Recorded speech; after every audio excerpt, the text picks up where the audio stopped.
Hello बच्चों, good evening. मैं पंकज गंगवार एक बार फिर अपने इस चैनल सीधी एजुकेशन क्लासेस में आपका स्वागत करता हूं और एक नए और इंटरेस्टिंग टॉपिक में आपको फिर एक बार लेकर चलता हूं, क्योंकि आप लोगों ने हमारे लिए बहुत अधिक सपोर्ट किया है। बहुत सुंदर सुंदर कमेंट आप लोग लिखते हो, बहुत मन से आप वीडियोस देखते हो।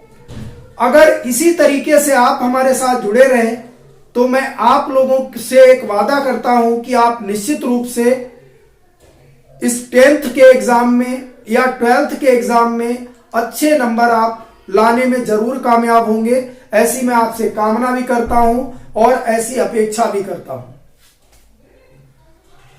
आज का हमारा जो लेक्चर है, चूंकि हमारा जो पिछले लेक्चर में हमने क्लास 10th से एसिड बेस एंड साल्ट वो टॉपिक हमारा चल रहा था, लेकिन उसमें कुछ चीजें उस दिन के लेक्चर में हमसे छूटी हुई थी और थोड़ा सा उसमें शेष बचा था।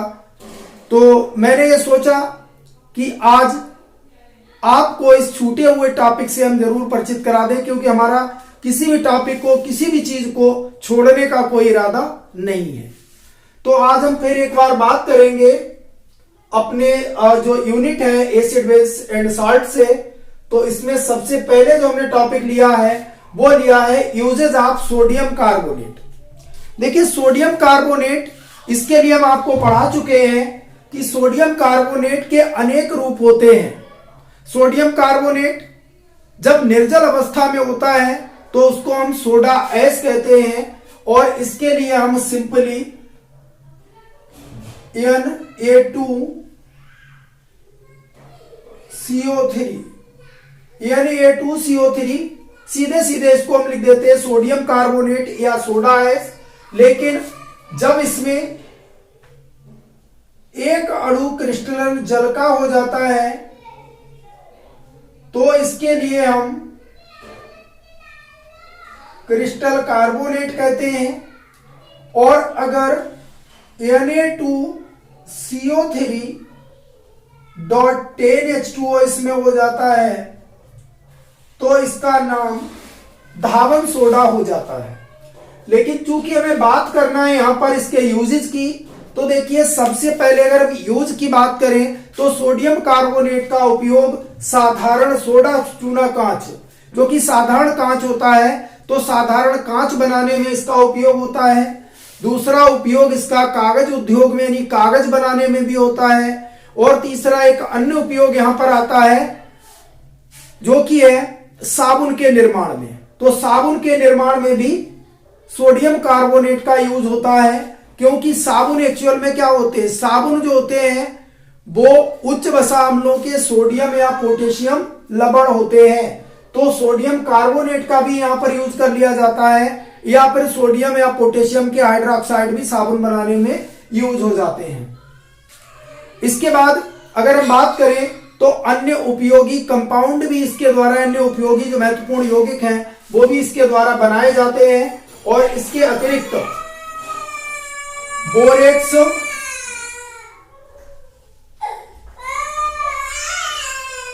बोरेक्स और जिसको कि हम सुहागा बोलते हैं, तो बोरेक्स का उपयोग निर्माण भी सोडियम कार्बोनेट के द्वारा किया जाता है। बोरेक्स, और इसका जो हिंदी नाम है वो सुहागा के नाम से इसको जाना जाता है।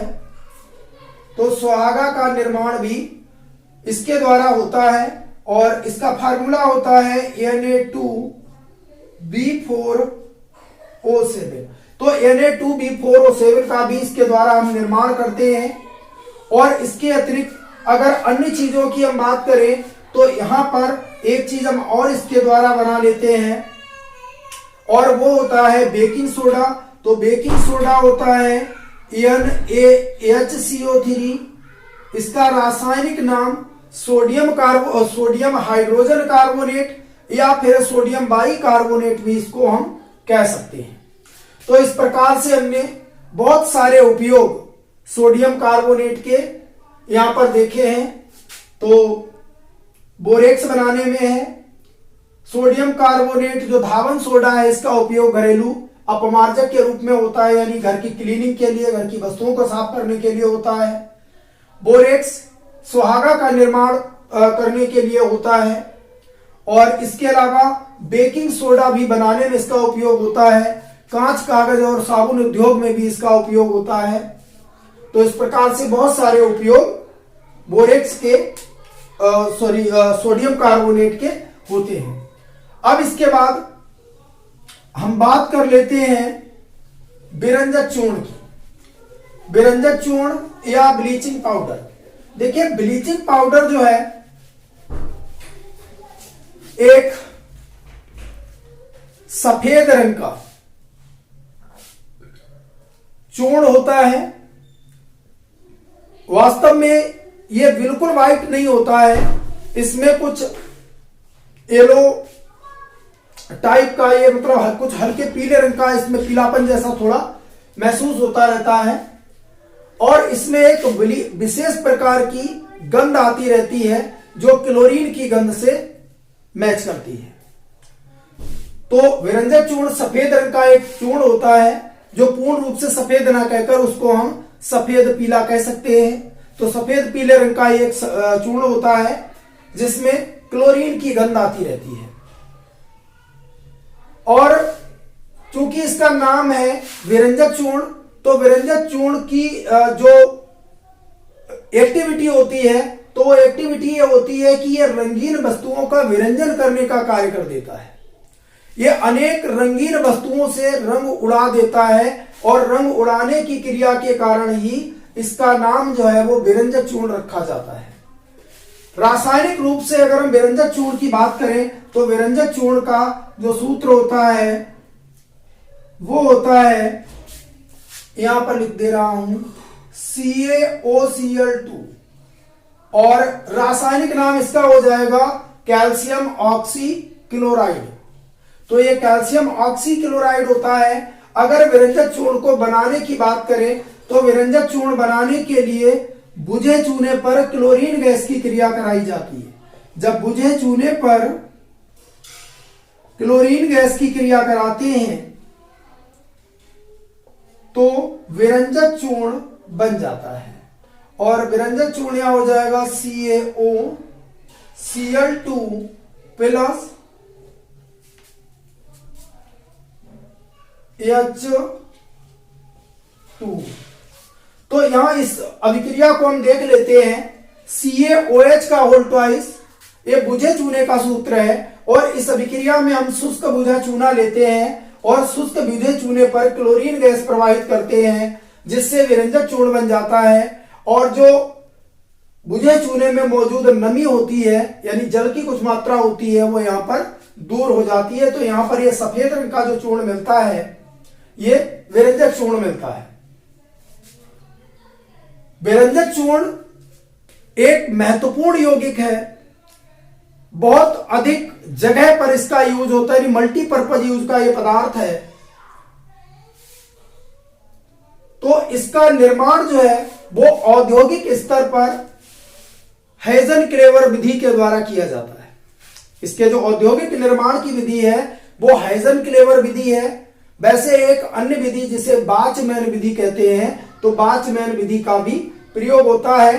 अगर यहां पर देखें तो मैं एक जो हेजन-क्लेवर विधि का जो संयंत्र है उसको मैं थोड़ा सा दिखा भी सकता हूं एक चित्र के माध्यम से। तो इसमें इस तरह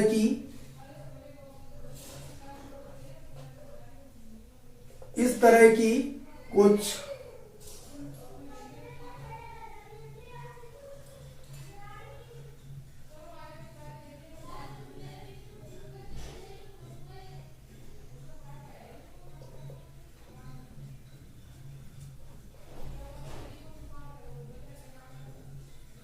ये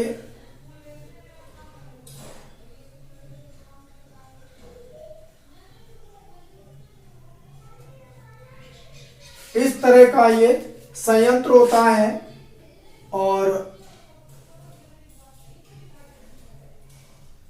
यहां पर बीच में सैक्ट लगी होती है और यहां ऊपरी सिरे पर एक हापर लगा होता है। हापर बिल्कुल जैसे धान कूटने वाली मशीन हो या फिर गेहूं पीसने वाली जो चक्की होती है उसमें इस तरीके से हापर लगा होता है, जिसके द्वारा CaOH होल ट्वाइस ये ऊपर से इसमें गिराया जाता है और यहां नीचे से इसमें क्लोरीन गैस दी जाती है और यहां इस साइड से यहां पर CaOCl2 यानी विरंजक चूर्ण निकलता रहता है।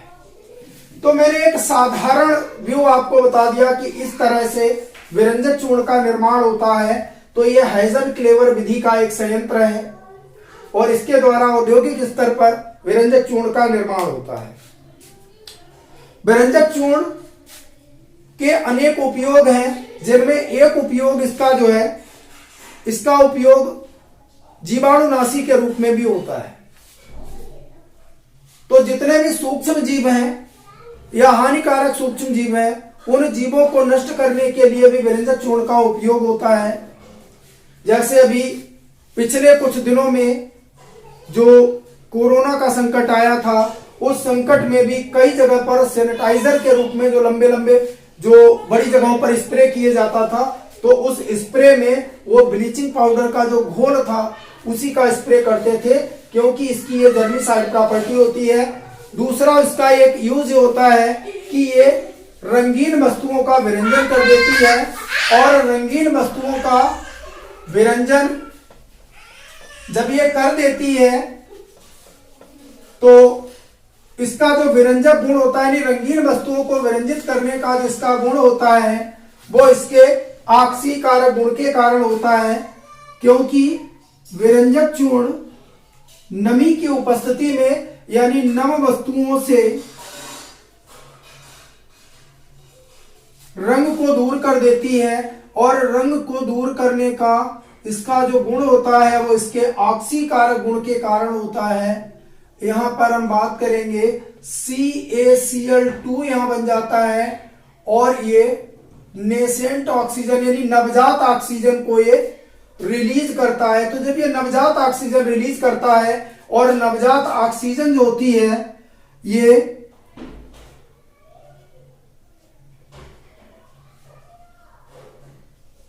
कलर्ड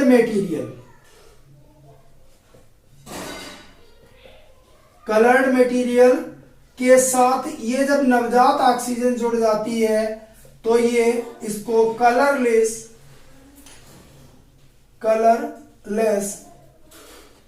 बना देती है।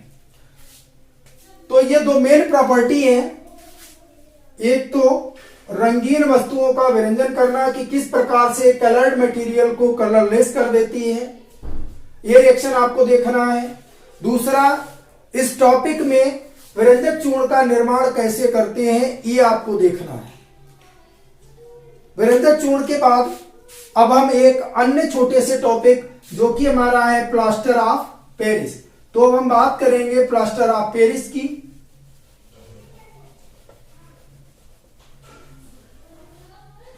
देखिए, प्लास्टर ऑफ पेरिस एक सफेद रंग का चूर्ण है जिसमें जल मिलाकर कुछ समय के लिए छोड़ देने पर एक कठोर पदार्थ के रूप में जम जाता है। तो प्लास्टर ऑफ पेरिस जो है सफेद रंग का पदार्थ है, एक चूर्ण की तरह पदार्थ होता है जिसमें जल मिला देने के बाद कुछ समय के लिए अगर छोड़ दें तो वो एक कठोर पदार्थ के रूप में जम जाता है या कठोर पदार्थ में वह परिवर्तित हो जाता है।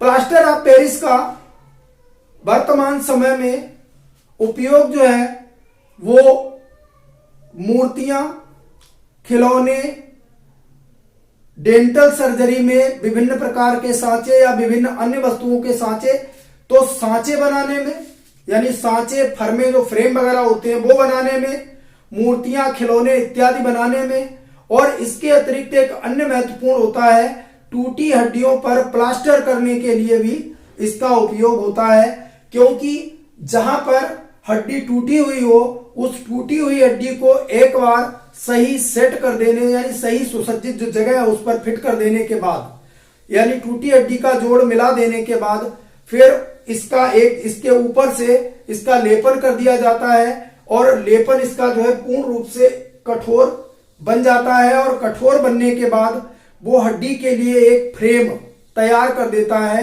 जिसमें वो हाथ या पैर जो भी हड्डी टूटी हुई है वो उसके अंदर बिल्कुल सुरक्षित रहती है और सुरक्षित रहने पर धीरे धीरे उसकी जो है रीजनरेशन एंड डेवलपमेंट के बाद वो हड्डी जुड़ जाती है। तो शल्य चिकित्सा में टूटी हड्डियों के प्लास्टर करने में प्लास्टर ऑफ पेरिस का उपयोग होता है और प्लास्टर ऑफ पेरिस का रासायनिक सूत्र CaSO4 डॉट हाफ H2O होता है। CaSO4 dot half H2O। अगर रासायनिक रूप में इसकी बात करेंगे तो रासायनिक रूप में इसे हम कैल्शियम सल्फेट हेमीहाइड्रेट कहते हैं। कैल्शियम सल्फेट हेमीहाइड्रेट कहते हैं और इसका निर्माण जिप्सम को गर्म करके किया जाता है। तो जिप्सम जो होता है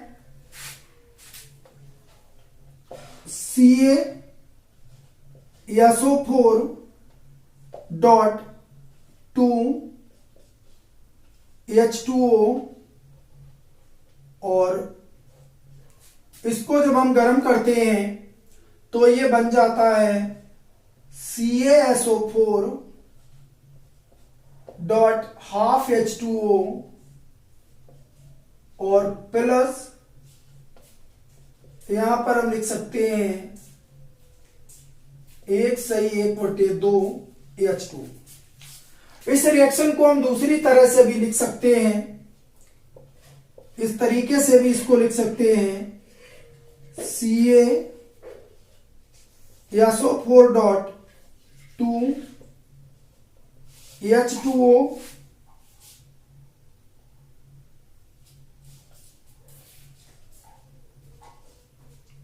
और इसको गर्म किया और गर्म करने के बाद ये हो जाता है CaSO4 डॉट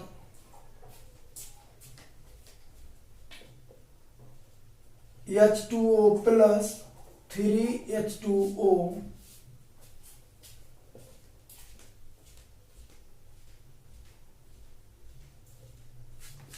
तो इस तरह से भी हम प्लास्टर ऑफ पेरिस को रिप्रेजेंट कर सकते हैं या लिख सकते हैं इस रिएक्शन को।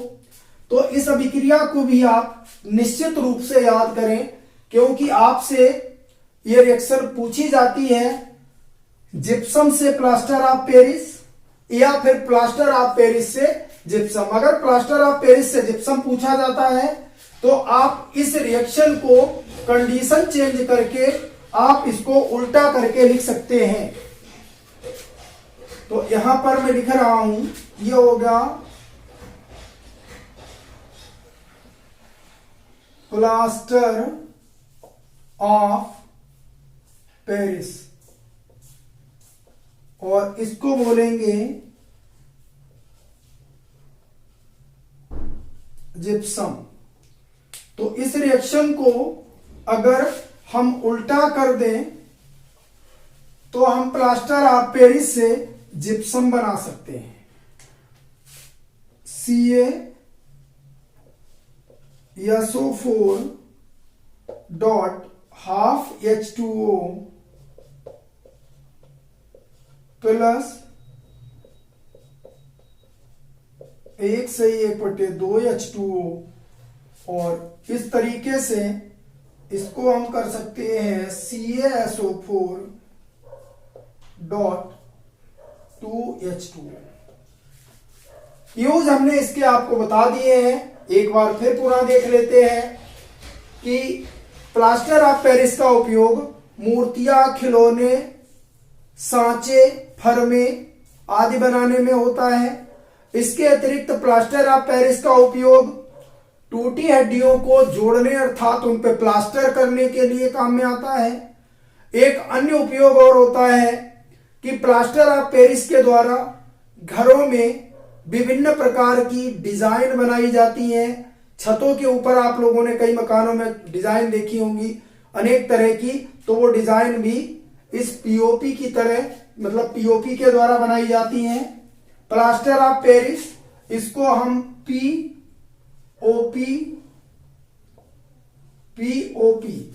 तो पीओपी की बहुत सारी डिजाइन आप लोगों को जो घरों की छतें वगैरह होती हैं उन पर इसकी डिजाइन आपको मिल जाएंगी देखने को। तो विभिन्न प्रकार की इस तरह की डिजाइन बनाने में, टूटी हड्डियों पर को जोड़ने में, प्लास्टर करने के लिए, मूर्तियां, खिलौने और सांचे आदि बनाने के लिए प्लास्टर ऑफ पेरिस का उपयोग होता है। इसी के साथ आज का हमारा लेक्चर और आज का हमारा ये टॉपिक और एसिड, बेस एंड साल्ट, ये जो यूनिट है 10th लेवल के लिए यहीं पर समाप्त होती है। आज के लिए आपको ये लेक्चर कैसा लगा प्लीज कमेंट करके जरूर बताएं। धन्यवाद।